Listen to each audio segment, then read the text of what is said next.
ప్రియ సహోదరులారా, ఈ వీడియోలో దేవుడు సృష్టించిన సృష్టిని గురించి మరి మీతో పంచుకోవాలని ఆశ కలిగి ఉన్నాను. దేవుడు 6 దినాలు సృష్టిని చేసినాడు. అనగా ఆయన సృష్టించక మునుపే అంతమెరిగినవాడు. దేవుడు అంటే పరిశుద్ధుడు అని చూసుకున్నాం. ఆయన పరిశుద్ధుడు గనక సమస్తమును ఆయన చిత్త ప్రకారం జరిగించుకున్నాడు. మనుష్య చిత్తమునకు ఏమీ వదిలిపెట్టలేదు. మనుషుడు నివాసముగా ఉండే స్థలాన్ని దేవుడు ఆయన్నే మొత్తం అంతటినీ కూడా సిద్ధపరిచినాడు. ఆదికాండం 1వ అధ్యాయం 5 వచనాలలో మనం చదివితే ఈ లేఖన భాగాలు మనకు బోధపడతాయి. In the beginning God created the heavens and the earth unrivaled. And the earth was vast and empty, and darkness was on the face of the deep. And the Spirit of God was hovering over the face of the waters unrivaled.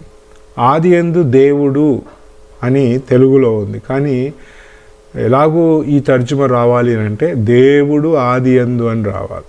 అనగా ఏమీ సృష్టించబడక మునుపు దేవుడున్నాడు. ఆయన పరిశుద్ధుడు. ఆ పరిశుద్ధమైన దేవుడు ఇప్పుడు సృష్టిని సృష్టిస్తూ ఉన్నాడు. ఆదియందు దేవుడు పరలోకమును మరియు భూమిని సృష్టించినాడు. పరలోకము దేవుని సన్నిధి. సో దేవుడు మరి ఆరంభించుచున్నది పరలోకముతోనే ఆరంభిస్తూ ఉన్నాడు. పరలోక సంగతులు మరి ఆయనకు ఎంతో ఇష్టంగా ఉండింది కనుక అవి భూమిపై జరిగించాలని దేవుని కోరిక. పరలోకంలో ఉన్న సంగతులన్నీ కూడా దేవుడు భూలోకములో జరిగించాలా. అందునిమిత్తమై మనుషునికి అవసరమైన ప్రతి ప్రక్రియను లేదా మనుషునికి అవసరమైనదంతా కూడా దేవుడు 6 దినముల సృష్టిలో జరిగించుచూ ఉన్నాడు. 6 దినముల సృష్టిలో దేవుడు సృష్టించిన మరి సృష్టి అంతయు కూడా మనుషుని ప్రయోజనం కొరకు, ఆనందము కొరకై, సుఖము కొరకై దేవుడు సృష్టించినాడు. ఇందులో దేవుడు చూచినది ఏమంటే మనుషుని ద్వారా దేవుడు మరి ఆనందించాలనుకున్నాడు. అయితే అక్కడ రాయబడిన మాట ఏంటంటే the earth was waste and empty and darkness on the face of the deep. ఇక్కడ మనం చూస్తే దేవునికి ప్రీతికరమైనది లేదా ఇష్టమైనది ఆయన విశ్రమించుటకు ఏదైనా ఉందా అని అంటే ఏమీ కనబడడం లేదు. అంతయు శూన్యముగాను నిరాకారంగా ఉండెను, అగాధ జలములు కమ్మబడి ఉండెను అని చూస్తూ ఉన్నాం. అనగా మనిషిని స్థితిని చూపిస్తూ ఉంది. ఇక్కడ మనుషుడు ఎలాంటి వాడో దేవుడు ఆరంభించక మునిపే చూచినాడు. అయినను కూడా దేవుడు సృష్టించుటకు ముందుకు వెళ్ళినాడు. అక్కడ రాయబడిన మాట ఏంటంటే దేవుని విశ్రాంతికి మరి ఎలాంటి పరిస్థితులు లేవు. అక్కడ అంతయు శూన్యంగాను ఇది ఇలాగ ఎందుకు మారింది అని మనం ప్రశ్నించవచ్చు. కానీ దేవుడు దీనిని మనకు తెలియజేయటకు ఇష్టపడటలేదు. దేవుడు ఎక్కడ లేఖనాలలో మౌనం దాల్స్తే మనము కూడా అక్కడే మౌనము దాల్చాలి. దాన్ని పరిశోధించుటకు మనం ప్రయత్నం చేయకూడదు. ఇక్కడ ఈ పాఠ్యభాగంలో చూసుకుంటే అంతయు కూడా అంధకారంగా లేదా చీకటిగా అయిపోయింది. ఏది కూడా మరి వెలుగుమయంగా కనబడకుండా మనుషుని పడిపోయిన స్థితిని చూపిస్తూ ఉంది. A striking figure of the state of man has fallen under the power of sin. పాపము మనిషిని ఎంత భయంకరంగా మరి చుట్టుముట్టాడిందో అది ఈ యొక్క మొదటి 2 వచనాలలో మనకు కనబడుతుంది. ప్రియులారా, మరి దేవుని యొక్క గ్రంథములో మనం చూస్తే దేవుని యొక్క మాటలు ఎంత ఉన్నతంగా మనకు కనబడతాయంటే the spirit of God was hovering over the face of the waters అని రాయబడి. అంధకారంగా ఉన్న పరిస్థితులన్నిటిలో కూడా సమస్తమును కూడా చీకటి అయిపోయినప్పుడు దేవుని ఆత్మ జలములపై అల్లాడుచూ ఉండెను అని చూస్తూ ఉన్నాం. ద్వితీయోపదేశ కాండం 32వ అధ్యాయం 11వ వచనములో as the eagle stirreth up its nest hovereth over its youngs, spreadeth out its wings, taketh them, beareth them on its feathers and rivalry. ఎలాగూ మరి పక్షిరాజు తన రెక్కలను చాపి మరి తన యొక్క పిల్లలను మరి కాపాడాలని ప్రయత్నం చేస్తుందో, ఆ రెక్కల కింద ఎలాగూ పిల్లలు ఉంటారు, అలాగే దేవుని ఆత్మ కూడా జలములలో మరి మునిగిపోయిన ఒక పాత్ర విషయమై అల్లాడుచూ ఉంది. నీటిపై అల్లాడుచూ ఉండటము అనేది నీళ్ళలో ఏదో చక్కని పాత్ర ఉంది, దాని కొరకై తప్పించిపోతూ ఉన్నాడు పరిశుద్ధాత్ముడు. ఆ పాత్రను మరి తీసుకొని బయటికి రావాలని అల్లాడుచున్నట్టుగా చూస్తున్నాం. అంటే పడిపోయిన మనిషిని మరి వెలుపలికి తీసుకొని రావాలని పరిశుద్ధాత్మని తలంపుగా 1వ అధ్యాయం ఆదికాండం 2వ వచనంలో చూడగలం. The spirit of God was hovering over the face of the waters అని రాయబడి, పరిశుద్ధాత్ముడు మరి అల్లాడుచూ ఉన్నాడు. యోహాను సువార్త 3వ అధ్యాయంలో కూడా తీసుకుంటే యేసు ప్రభు వారు అన్నారు, గాలి తనకు ఇష్టం వచ్చిన చోటికి మరి వీచును, అది ఎక్కడి నుండి వచ్చునో ఎక్కడి నుండి వెళ్ళునో ఎవరికీ తెలియదు అని. అనగా పరిశుద్ధాత్ముని యొక్క కదలిక సృష్టించబడక మునుపు 1వ అధ్యాయం 2వ వచనంలో ఆదికాండంలో ఆయన నీళ్ళపై అల్లాడుచూ తిరుగుతూ ఉన్నాడు. అంటే దేవునికి మనుషుడు పాపంలో ఉండుట ఇష్టం లేదు ప్రియులారా. పాపములో మనుషుడు సాగాలని దేవుని యొక్క తలంపు కానే కాదు. మనిషి యొక్క తలంపు ఏంటంటే తన కోరికల కొరకు, తన ఇచ్చ కొరకు అతడు పాపములో కొనసాగుతూనే ఉన్నాడు. కానీ దేవుని యొక్క ఉద్దేశం మనుషుడు పాపములో ఉండాలని అస్సలు దేవుని తలంపు కాదు. మనం యోహాను సువార్తలో కొన్ని మాటలను మనం గమనిస్తే అధ్యాయము 25వ వచనంలో ఏం రాయబడిందంటే, and that he had not need that any should testify of man, for himself knew what was in man. మనుషుడు ఎలాంటి వాడో దేవునికి తెలుసు. ఆయన గురించి మరి మనుషుని ద్వారా దేవుడు మరి ఏమీ కూడా ఉపేక్షించలేదు. అందునిమిత్తమై 3వ అధ్యాయంలో మనము 9వ వచనంలో చూస్తే, the wind blows where it will, and thou hearest its voice, but knowest not whence it comes and where it goes. Thus is everyone that is born of spirit. పరిశుద్ధాత్ముడు మరి యోహాను సువార్తలో ప్రవేశింపబెట్టినట్టుగా మరి ఆయన మనకు 1వ అధ్యాయం 2వ వచనంలో ఆదికాండంలో కూడా అలాగే ప్రవేశపెట్టబడినట్టుగా చూస్తూ ఉన్నాం. ప్రియ సహోదరులారా, మనము మనిషిలో ఏదైనా నమ్మకత్వమును వెతకటానికి ప్రయత్నం చేస్తే మనకు ఏది లభించదు ప్రియులారా. సో పరిశుద్ధాత్ముడు ఇప్పుడు తన యొక్క సార్వభౌమ అధికారం కలిగి ఆయన ఏం చేస్తున్నాడు అని అంటే, ఎక్కడ ఏమీ లేని ప్రదేశంలో ఆయన సంచరించుచు మరి వెతుకుచూ ఉన్నట్టుగా చూస్తూ ఉన్నాం. మనము దేవుని పిల్లలముగా మన జీవితాలలో పరిశుద్ధాత్ముడు చేసిన క్రియ ఎలాగుందో మనం గమనించాలి ప్రియులారా. మరి ఆదికాండం 1వ అధ్యాయం 2వ వచనంలో అంతయు శూన్యముగాను నిరాకారంగాను చీకటి అయిపోయింది. మనుష్యుడు అలాంటి వాడు అని ఆరంభంలోనే దేవుడు చెప్తాడు. అయినా కూడా దేవుడు తన ఆత్మ ద్వారా మరి మనుషుని సంపాదించుకోవాలా, I need to get back man అని చెప్పి ఇప్పుడు ఆయన ఏం చేస్తున్నాడంటే 1వ అధ్యాయం 3వ వచనంలో వెలుగు కలుగునుగాక అని పలికి ఉన్నాడు పిల్లలు. వెలుగు కలుగునుగాక అనగా మరి చీకటి అల్లాడుచున్న సమయమున, చీకటి భూలోకమంతయు కమ్మి ఉండగా దేవుడు ఒక ఆజ్ఞను జారీ చేస్తా ఉన్నాడు. ఆ ఆజ్ఞ ఏంటంటే, ఇప్పుడు మరి దేవుడు వెలుగు కలుగునుగాక అని మాట్లాడుతాను. 6 దినముల సృష్టి ఆరంభించబడక మునిపే పరిశుద్ధాత్ముడు చెడిపోయి ఉన్న లోకములో ఉన్న వారిని అందరినీ సంచారం చేయించు ఉన్నట్టుగా చూస్తాం. The moment of the spirit of God ప్రియులారా. పరిశుద్ధాత్మ దేవుని యొక్క కదలికలు ఎలాగుండంటే, 6 దినముల సృష్టి జరగక మునిపే హీ వాజ్ ఆపరేషన్.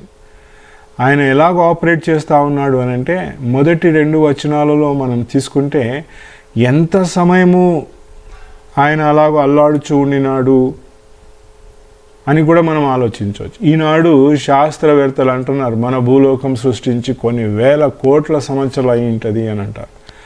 ఏమో అది నాకు వాస్తవంగా తెలియదు ప్రియులారా, నేను దాన్ని ప్రూవ్ చేయలేను. కానీ వాక్యం చెప్తా ఉంది మొదటి అధ్యాయం మొదటి 2 వచనాలలో మరి ఎంత కాలము శూన్యంగా నిరాకారంగా ఉండిందో మనకు తెలియదు. దేవుడు మరి మనకు చెప్పుటకి ఇష్టపడలేదు ఆ మాటలు, కనుక దాని విషయమే మనం ఆలోచించాల్సిన అవసరం కూడా లేదు. కనుక ఇప్పుడు పరిశుద్ధాత్ముడు ఎలాగో ఆరంభిస్తున్నాడంటే మరి దేవుని కొరకై దేవుని ప్రజలముగా మనము దేవుని కొరకు సాగాలి అని వెలుగును గురించి మాట్లాడుతున్నాడు దేవుడు. అనగా దేవుడు మనలందరినీ కూడా మరి ఒక ఉన్నతమైన ప్రదేశంలో నిలబెట్టాలనుకున్నా. గత వీడియోస్లో నేను వెలుగు కలుగును గాక అంటే దేవుని హృదయంలో ఉండిన వెలుగు సంఘము అని కూడా చెప్పినాను. ప్రియులారా, ఇప్పుడు నేను మాట్లాడుతున్న కోణం ఎలాంటిదంటే భూలోకమంతయు కూడా పాపభూయిష్టమై చీకటిలో అంధకారంలో ఉన్నప్పుడు దేవుడు ప్రజలకు వెలుగును పరిచయం చేస్తూ ఉన్నాడు. థింక్ ఆఫ్ ఇట్ ప్రియులారా. ఇప్పుడు వెలుగు లేని సమయమున వెలుగు ప్రకటించబడుట, ఈ భూలోకమంతయు కూడా మనుషులతో వారి పాపముతో నిండుకొని ఉంది. భూలోకములో అంతయు అంధకారము చోటు చేసుకుంది.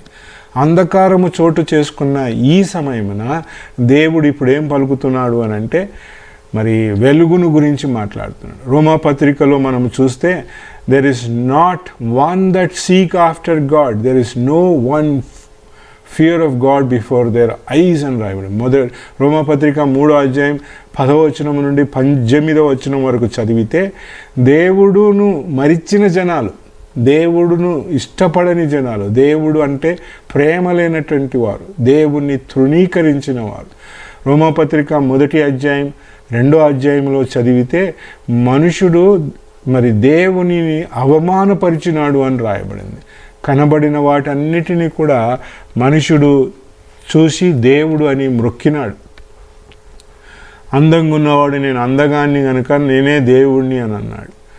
మనుషుడు ఎంత పరాక్రాలు పలికినాడు అనగా దేవుడు అంతయు కూడా పక్కకు త్రోసిపుచ్చబడినాడు మనిషి ద్వారా. అలాంటి సమయమున ఇప్పుడు దేవుడు మనుషులకందరికీ వెలుగును పరిచయం చేస్తూ ఉన్నాడు.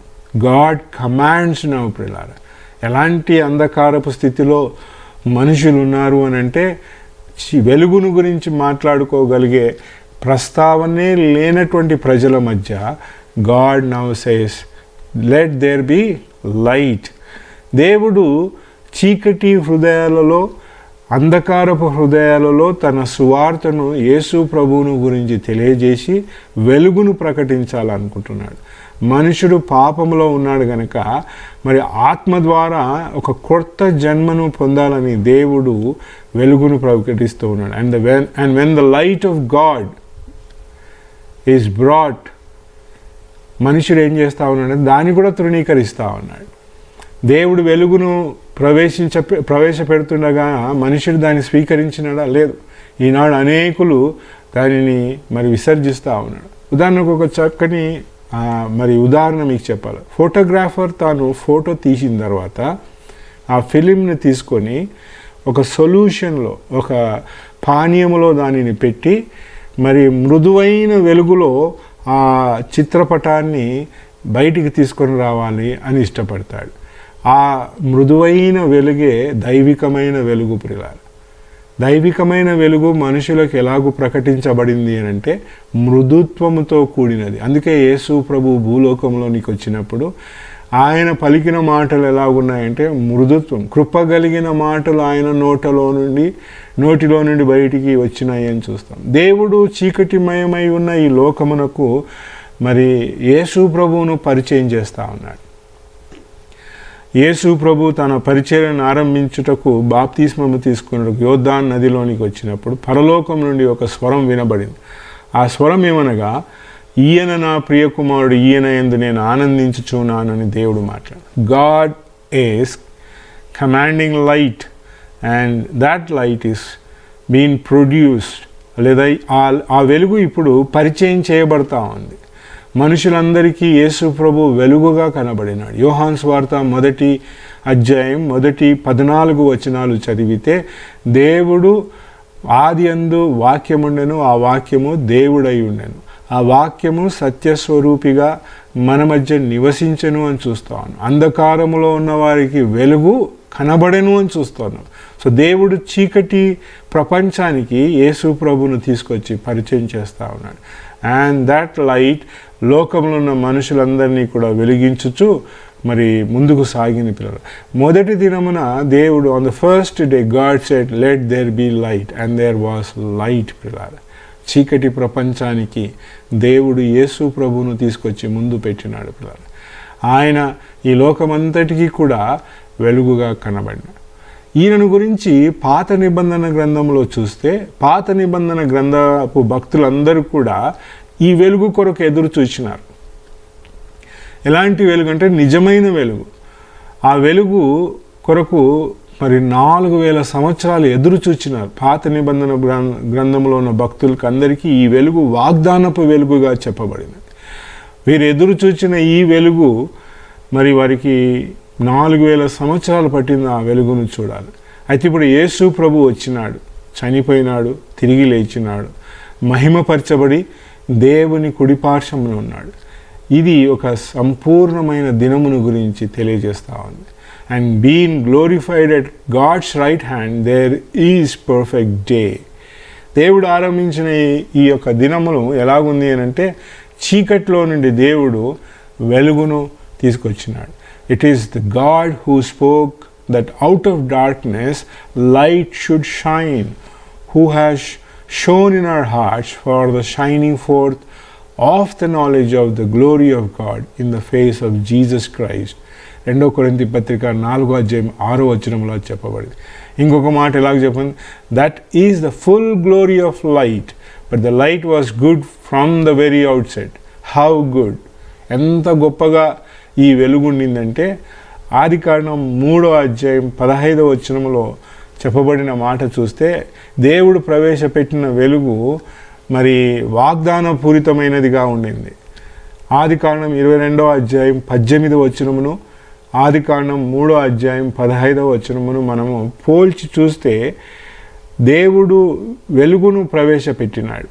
ఆ వెలుగు అవ్వకు ఇవ్వబడిన వాగ్దానం ఎలాంటిది అని అంటే, నీ యొక్క సంతతి మరి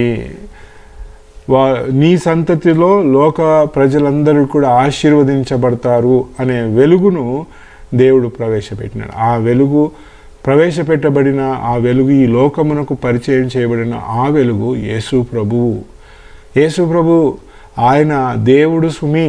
పొరపాటున కూడా దేవుడు వెలుగు కలుగునుగాక అనగా వెలుగైందంటే అది యేసు ప్రభు అని నేరుగా చెప్పకూడదు, చెప్పలేము. అది చెప్పడానికి అర్హత లేనటువంటి మాటలు ప్రియులారా. యేసు ప్రభు సృష్టించబడిన వాడు కాదు. ఆయన దేవుడు. ఆయన త్రిత్వములో భాగమై ఉన్నాడు. దేవుడు సమస్తమును కూడా మరి యేసు ప్రభు ద్వారా జరిగించినాడు ప్రియులారా. కొలసీ పత్రిక 1వ అధ్యాయం మనం చూస్తే, ఆయన లేకుండా ఏది కూడా సృష్టించబడలేదు అని అంటున్నాడు. కనుక దేవుడు చీకటిమయమై ఉన్న ఈ లోకమునకు యేసు ప్రభును పరిచయం చేస్తున్నాడు. వెలుగు కలుగునుగాక. And God commanded let there be light and God said let there be light.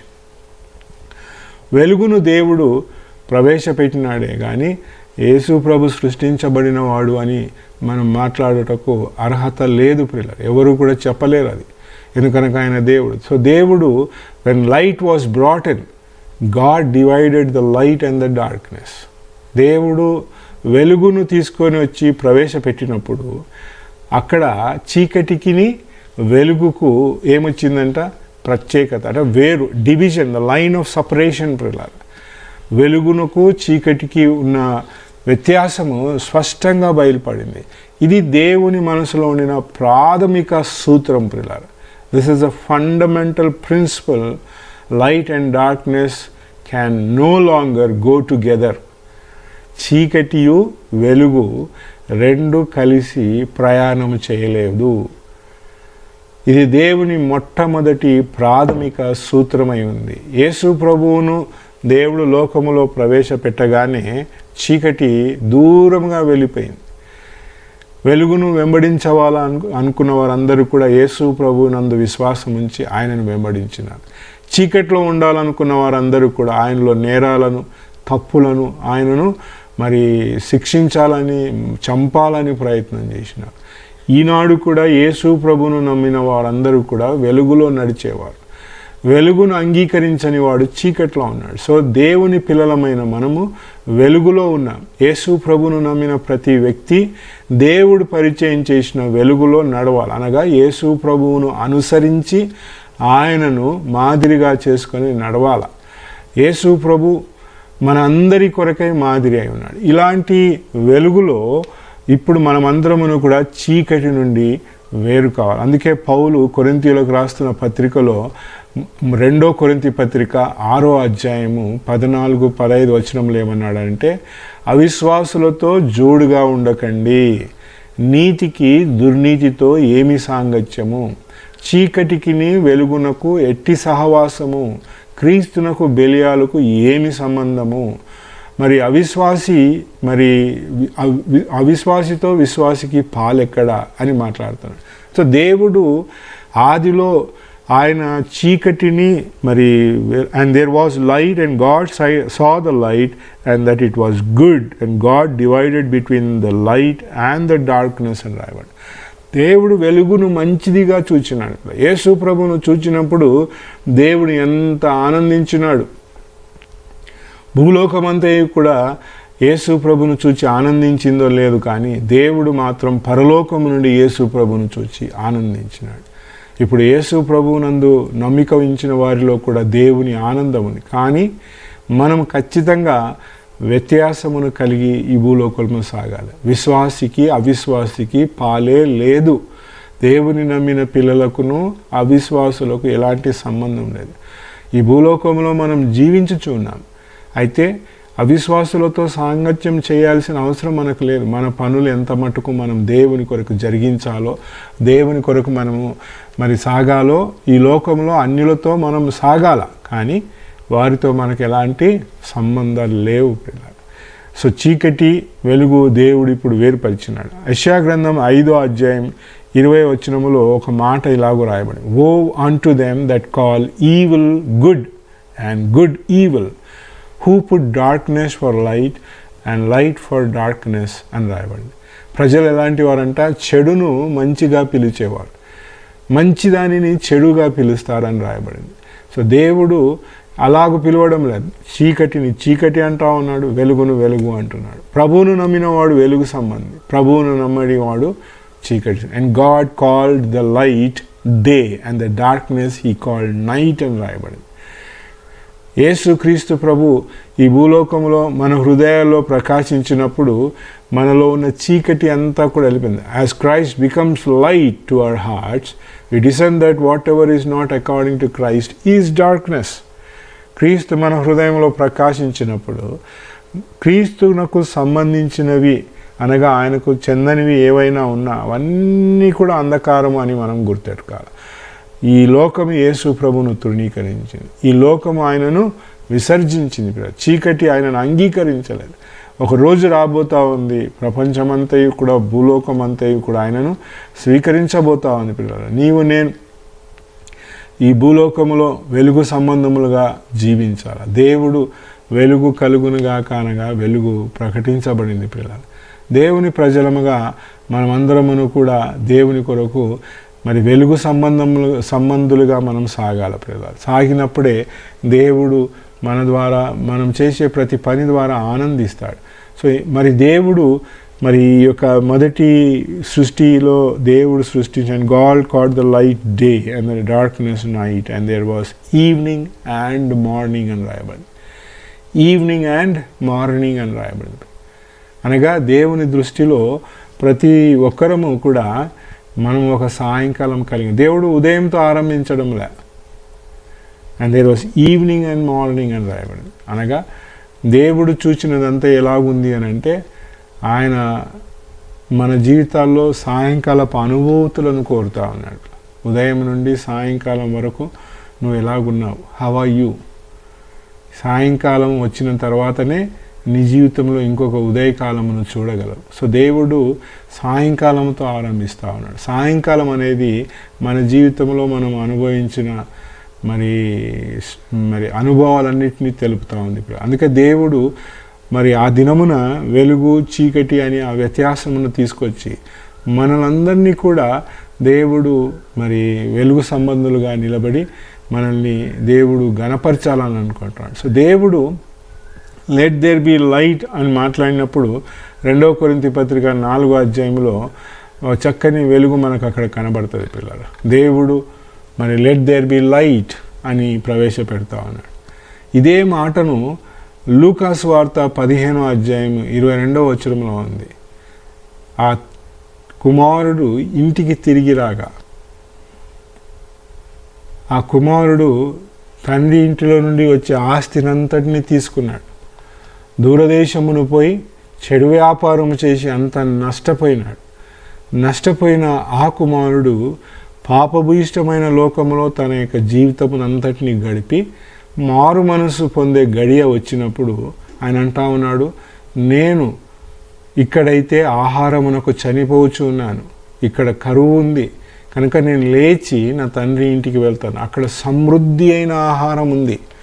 నేను నా తండ్రి ఇంటికి వెళ్ళి, తండ్రి నీకును పరలోకమునకు వ్యతిరేకంగా పాపము చేసి తిని ఇక మీదట నీ కుమారుడు అనిపించుకున్నట్టుకు యోగ్యుడను కాను అని అతడు అలాగూ చెప్పి లేచి బయలుదేరినాడు అని రాయబడింది. ప్రియులారా, ఆదిలో భూమి శూన్యముగా నిరాకారంగా ఉండిందంటే మనిషిని స్థితి ఎంత భయంకరంగా ఉంది అనే చిత్రపటమును యేసు ప్రభు లూకాసు వార్త 15వ అధ్యాయంలో చెప్పినాడు.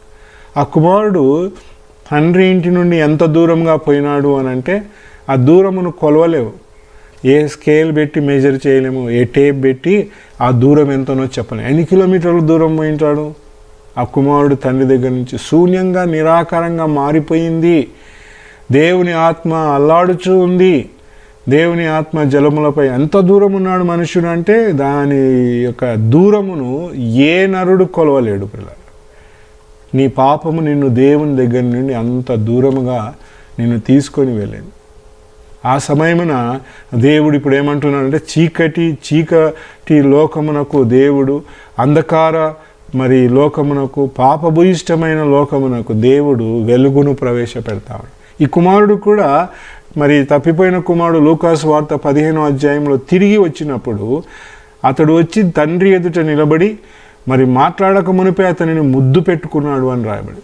అనగా అల్లాడుట, దేవుని ఆత్మ జలములపై అల్లాడుట అనే భాషకు ఈ మాట ప్రియులారా. ఆ తండ్రి అతనిని చూచి పరిగెత్తుకొని పోయి అతని మెడ మీద పడి ముద్దు పెట్టుకున్నాడు. అంటే తప్పిపోయిన వాడు మరి తిరిగి సంపాదించుకోవాలనే తపనతో దైవికమైన వ్యక్తుల యొక్క పరుగు చూడండి ఎలాగుందో. వారు పరిగెత్తుకొని పోయి అతని మెడ మీద పడి ముద్దు పెట్టుకొనగా అతడు, తండ్రి నీకును పరలోకమునకు వ్యతిరేకంగా నేను పాపము చేసి తిని కానీ కుమారుడు అనిపించుకున్నట్టుకు నేను యోగ్యుడను కాను అని అన్నాడు. వెంటనే ఆ తండ్రి ఏం చెప్తా ఉన్నాడు? హీ కమాండ్స్ అని రాయబడింది. చూడండి, లూకాసు వార్తలో ఆ మాట స్పష్టంగా మనకు కనబడుతుంది. లూకాసు వార్త 15వ అధ్యాయం 22వ వచనంలో ఏం రాయబడింది అంటే, but the father said to his bondmen, bring out the best robe. పాపములో ఉన్న కుమారుడు పాపం నుండి మరి వెలుపలికి రావాలని తండ్రి దగ్గరికి వచ్చి పశ్చాత్తాపడిన వానికి తండ్రి ప్రవేశపెట్టుచున్న వస్త్రం ఎలాగుందంట? Best robe. ప్రభు అయిన యేసుక్రీస్తుని తెలియజేస్తా ఉంది. ప్రశస్తమైన వస్త్రం ఇది. ఈ వస్త్రము ప్రభువును గురించి, ఆయన సుగుణాలను గురించి తెలియజేస్తా ఉంది. యేసు ప్రభువులో ఉన్న సుగుణాలన్నీ కూడా కనబడుతున్నాయి. కనుక చీకటి లోకమునకు దేవుడు వెలుగును ప్రవేశపెట్టినాడు. తప్పిపోయిన కుమారునికి దేవుడు ప్రశస్త వస్త్రమును, అనగా ప్రభువు, ఆయన సుగుణాలు, ఆయన మానవ సుగుణాలన్నీ కూడా ఎంత సుందరము అంటే అవన్నీ కూడా మనపై కుమ్మరించబడినాయి, మనపై అలంకరించబడినాయి. మనలందరినీ కూడా దేవుడు వెలుగు సంబంధులుగా ఎలాగో చూస్తున్నాడంటే యేసు ప్రభు యొక్క యోగ్యతతోనే ఆయన మనల్ని చూస్తున్నాడు. కనుక ప్రియుడా, దేవుడు మొదటి దినమున వెలుగు కలుగును గాక అనగా వెలుగైంది, అంతయు కూడా వెలుగుమయంగా మారిపోయింది. ఆ వెలుగు యేసు ప్రభువును దేవుడు ప్రవేశపెట్టినాడు. ప్రశస్త వస్త్రమును దేవుడు ప్రవేశపెట్టి మనల్ని అందరినీ వెలుగు సంబంధాలుగా చేసినాడు. What a blessed God he had in his mind in the beginning. ఆరంభంలోనే అంతమును ఎరిగిన దేవుడు మనలందరినీ వెలుగు సంబంధులుగా చూడాలనే వెలుగును ప్రవేశపెట్టినాడు. దేవుడి మాటలు మన కొరకై దీవించునుగాక. ఆమేన్.